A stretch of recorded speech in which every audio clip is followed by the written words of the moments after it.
Welcome to the Dudeology Show, where real dudes discuss awesome stuff, killer gear, and cool stories. We're your hosts, Brandon Mosley and Chris Gambino. Make sure to follow us on Twitter, Instagram, and all the socials at Dudeology Show. Awesome. Well, this is our first episode of the Dudeology Show. Wow, that was a mouthful. It was a lot, wasn't it? Yeah, Dudeology. So we're excited to be here. We're going to do something today on our first episode that we like to call gear review.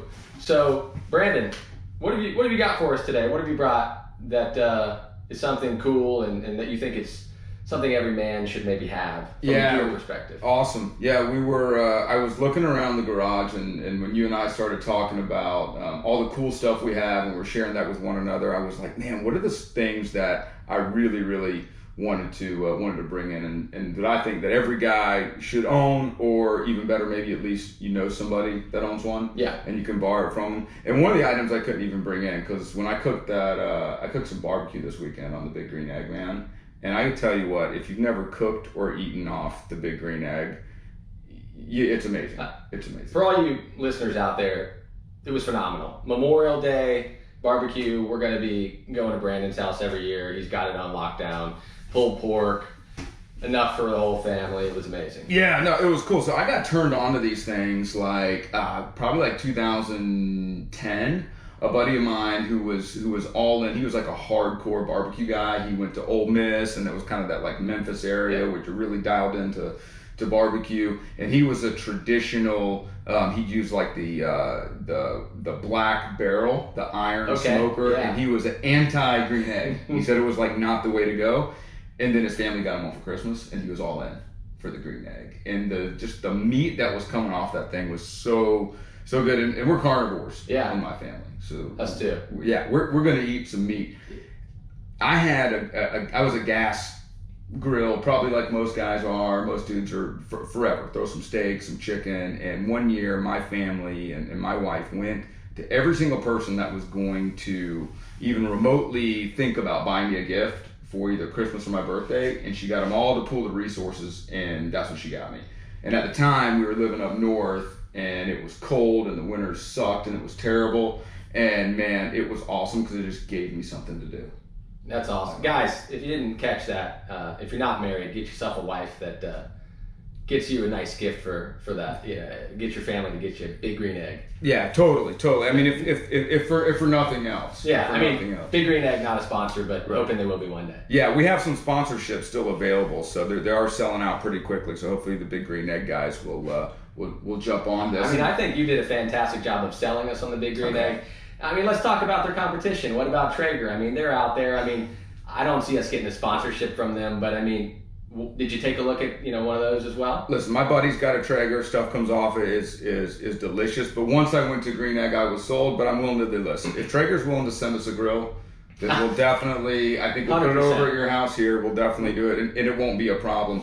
When I started researching these Green Eggs, so this is the coolest thing, is that these Green Eggs, this design is called a Kamado grill or Kamado oven. That means oven in Japanese. Well, these things are like 3,000 years old. They date back to like 3,000 years from mainland China. So basically, a couple regular dudes like you and I, or like a lot of our listeners out there. 3,000 years ago. 3,000 years ago. Still regular dudes existed then, they exist today. Yeah, and they were problem solving. They're like, man, I got to go out in the fields or go out and look at my herd or whatever their job, brick mason, constable, whatever they call them. They had to go to work, but they were like, how do we keep it cooking all day? Low and slow, like the Green Egg. They probably did open fire, and they're like, man, this chicken is great, but it's kind of tough and it's chewy. Yeah. And I find out when I have, when I'm around on whatever day, and I'm around the hut or the house or the cave or wherever they are, then they just have this, it just tastes so good because they're able to slow cook it all day. So these things have been around forever. So is it ceramic? Man, it's ceramic. Nowadays they're making this stuff out of some NASA space grade ceramic. Check it out on biggreenegg.com, the backstory. It is pretty cool to listen to it. But real quick, they kind of migrated around from China to Japan, and I think that's really where they picked up steam, the Japanese way of cooking it, and got the name the Kamado cooker or oven cooker. And when GIs were coming home after World War II, a lot of the guys were like, man, they had this way of cooking this meat that was like so tender and so delicious and fall off the bone, and it stayed on there all day, and this aroma when they're going to these villages. So a guy in Atlanta, Georgia, back in the 70s started importing them. I believe guys named Ed Schaefer started importing them. And then eventually he said, you know, they're ceramic, so obviously the logistics of importing a 200 or 300 pound ceramic egg across the Pacific, all the way to the States, then all the way to the Southeast. It's a lot. Right? Yeah. It's a lot. Then he's got to ship that out to whichever customer. Right. So he, you know, put some design guys to work, and they found some sort of space ceramic stuff that NASA, it didn't work on space shuttles, but it was perfect for an oven that needs to get to 900 degrees. So the big green egg, in my estimation, is the anti-Yeti cup. It's going to get stuff so hot. Yeah. The Yeti cup's keeping stuff super cold. I guess so. You know, right? You got these two polar opposites. But so the real question I want to know is, you've cooked all sorts of meats on it. Have you cooked a pizza on it yet? Because I've read you can do a killer pizza. Man, you can do killer pizzas. And it's just like going to, you know, I think it's big now, the brick oven. Yeah. Brick oven pizzas are a big jam now. You can do pizzas, you can do fish, you can do vegetables, you can do, you know, all the barbecue type stuff. I do wings, brisket. Probably my favorite thing to do on it, though, and this is kind of a little what you don't typically think of when you think of smoking something, is I love steak. And you can get that thing to like 800 degrees and just sear a steak for a couple minutes each side. And I believe that we should eat red meat as it was intended to be eaten, which is medium rare with a little bit of char on the outside. Big old dollop of butter in the middle. Big old dollop of butter in the middle. Yeah.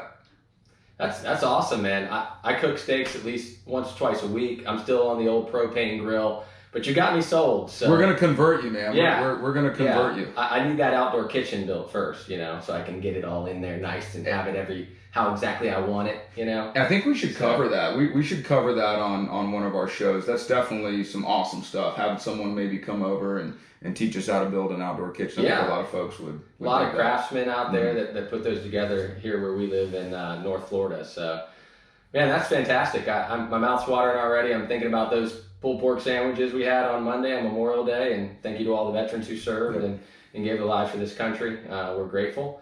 Those are real dudes that cared enough to give their lives. So thanks for doing that. So what other piece of gear did you bring today? Yeah, well, when I'm out there and look, the green egg, they kind of say you can set it and forget it, but you got to check on it, and it does give you a reason to get out of the house or maybe get out of some stuff, and you can have it going. And every couple hours you do need to check on if you're cooking something low and slow, and there's no better way to be doing that than having an ice cold beverage. Right. So one of the things that I wanted to bring too is this, and I was able to bring this in, is this Ice Mule cooler. Okay, and it looks just basically like looks like a dry bag from a kayak.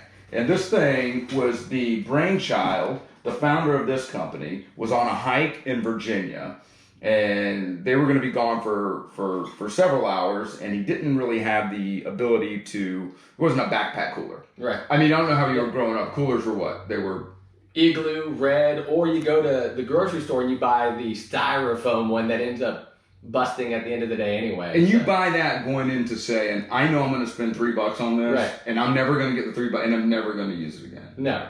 My dad used to keep those things. He'd have like a stack of like 6 styrofoam coolers in the back of the garage. He was that cheap that he used to keep those things. Another story for another day. So again, problem solving, regular dude.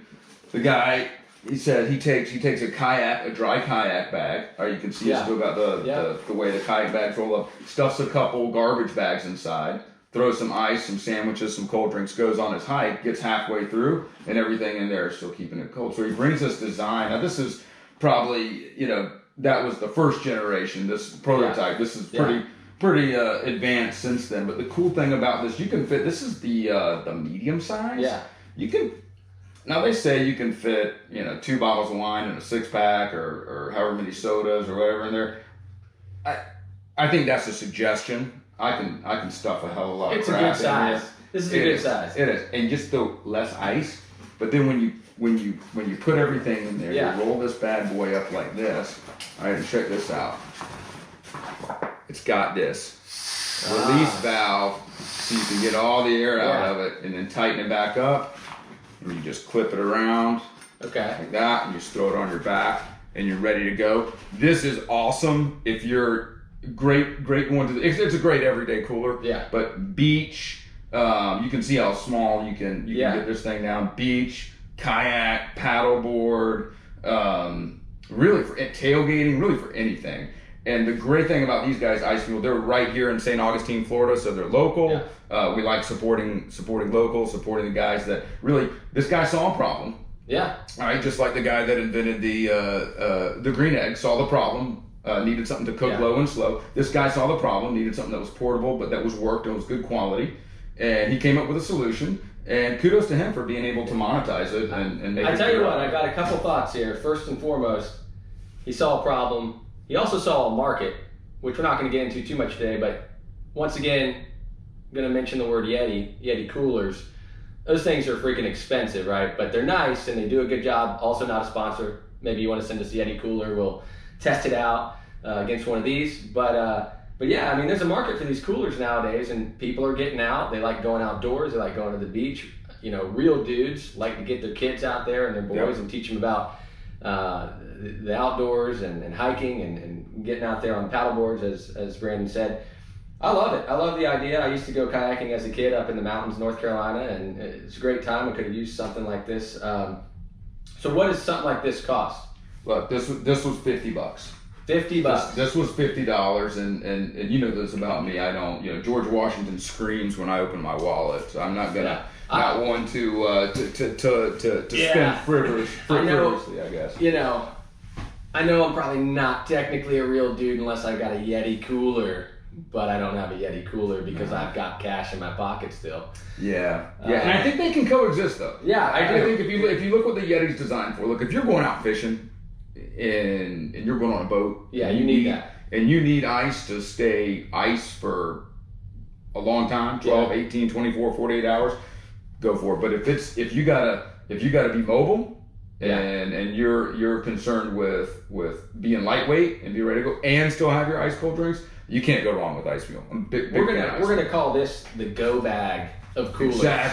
Exactly. You need to get up, run out the door real fast. You got this packed.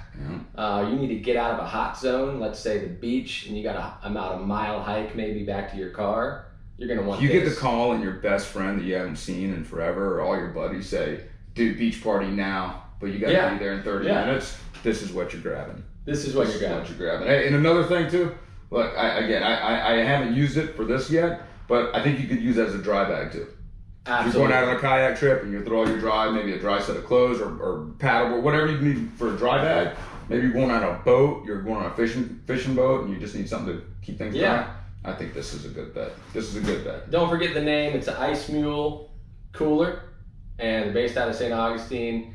Also not a sponsor, but hoping maybe one day. We are local. We'd happily come meet with you. So, yeah, that's great, man. You got anything else today? Man, I got this one right here, and this is something that's near and dear to my heart. And talking about solving a problem, I bought this Leatherman multi-tool in 1996. I was stationed in Fort Lewis, Washington. They're made in Oregon. So this is a cool story. The guy, you know why it's called Leatherman, Chris? No.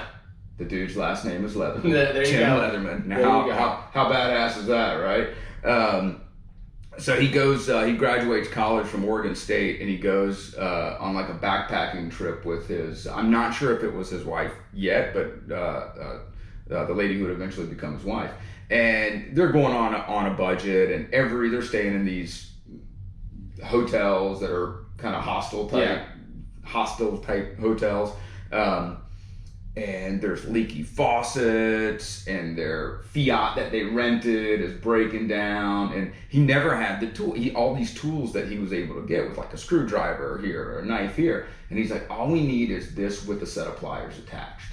So he comes back to the States and he creates this thing right here, which is basically a set of pliers that folds out, and it's got 8, 9 different other functions: knife, flathead screwdriver, Phillips screwdriver. So he comes back and he gets this prototype, he draws it up, and he goes and he sells it to the knife people. And the knife people say, we're a knife company, we're going to do a set of pliers.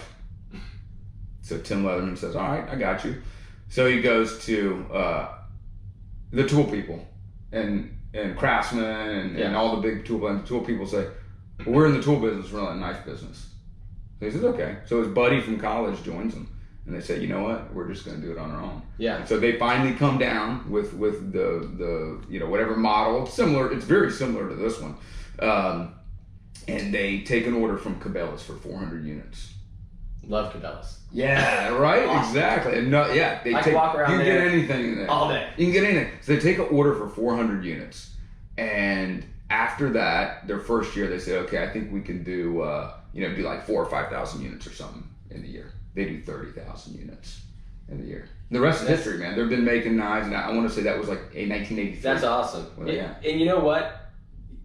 The theme here, I think, for the day really is that real dudes saw a problem, and then they didn't sit on their butts. They took action, right? So if there's any theme here is that you see a problem, take action, start a podcast like what we did, Sure. I mean, hopefully we're solving a problem of just giving guys something positive to do and listen to for 30 minutes in their day. But let me ask you more about that. Do you think he went to the knife company, he went to the tool company, do you think he went to Swiss Army Knife and pitched it? I'm guessing he didn't. You know what? But I don't know. But it's so different, right? It is, but a Swiss Army knife, if you're sitting there and you got to loosen up like a nut or something or a bolt, are you thinking I'm going to go for my Swiss Army knife?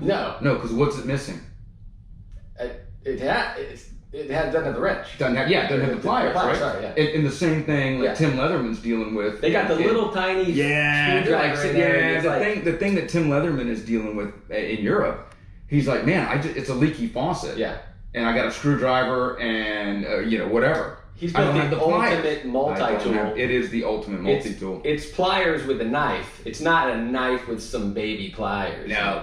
Look, you got a file here. Yeah. Okay, you got the Phillips head screwdriver, a bottle opener, can opener. Always good. There you go. This thing right here, which honestly, dude, like I don't even know what that is. It looks like a small screwdriver, but also you probably pick a lock with that. Pick a lock, maybe. You could definitely defend yourself, I think, with that one. I think if you're gonna be on a desert island, you take that with you. Yeah. So many uses. And you got all of your flat blades over here, and your blade, and this thing right here, man. Look at that thing. It's called like an auger or awl or something. Man, it's like poking holes in leather and everything. And this is cool too. But the thing about it is, guys, it's quality, right? It's How long you say you had that again? I've had this one. So check this out. I've had this one since I got my first one in 1996. They're 25-year warranty.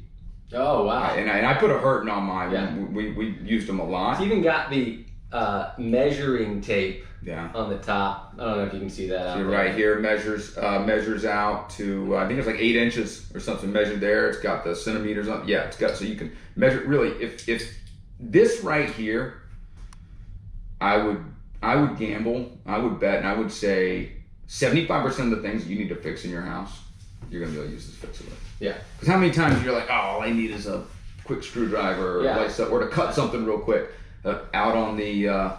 If I'm out on the egg and I'm like, man, that little piece of meat, I just want to a little bite of it. I could just whip this out. Yeah, grab it off. 25-year warranty. This is the second one I got, 96. I think I had to send one back like a year later because I broke it somehow. No questions asked. They sent it right back to me. So this one right here is probably that's a daily carry right there. It's a daily carry, and if you ever misplace something in your life and you find it and you're so excited. Yeah.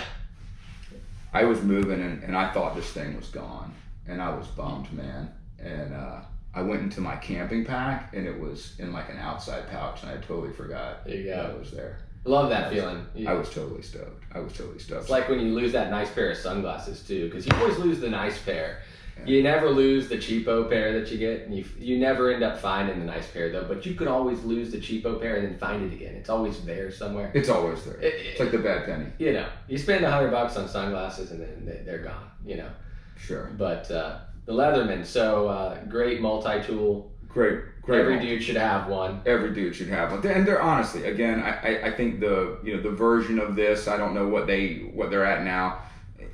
50, $60. It's a great gift. In fact, I think if you don't want to throw down and buy somebody a big green egg, either one of these, the Leatherman or the Ice Mule, you're looking for, because let's face it, dudes are a pain in the ass to buy for. Guess what? Father's Day is coming up. Father's Day is coming up. And look at this. The Leatherman, it's got a nice little leather case. I mean, this is a high quality case too. So yeah, they put them, they do craftsmanship. Go to Leatherman.com, check out their story. It's really cool. They're still based in Oregon. Yeah. All their stuff is made in America. High quality stuff. Go to icemule.com, check them out. BigGreenEgg.com. You can get all the accessories for the Big Green Egg, and we'll have to we'll get a little more into that. I think on one of our shows.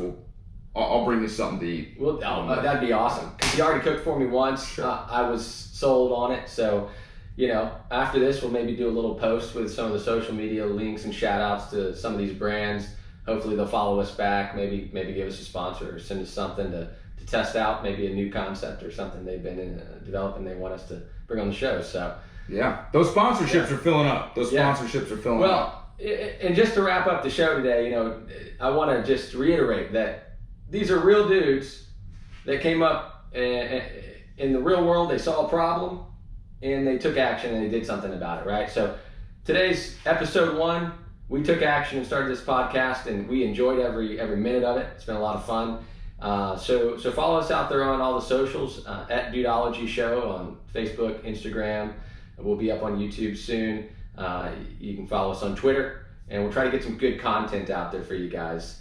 And you can always email us if you want us to review something. We may or may not have it, but we'll look for it. If you got any recommendations, it needs to be 5-star type real dude stuff that every guy should have, right? Yeah. So, hopefully in the future we'll have some guests on the show. With some cool stories. These are regular dudes just like us. Maybe they've done some extraordinary things in their life, and they may just happen to live next door. And so we're going to have some good guests, some good shows. We're going to review some books. We're going to review some gear, and we're going to have a lot of different neat segments. So, yeah. Awesome. I think you wrapped it up, man. All right. Thanks for joining us today. We'll see you soon, guys. Fist bump. Thanks for listening to the Dudeology Show, the place for cool stories, killer gear, and awesome stuff. Make sure to subscribe, like, and share on all your socials at Dudeology Show.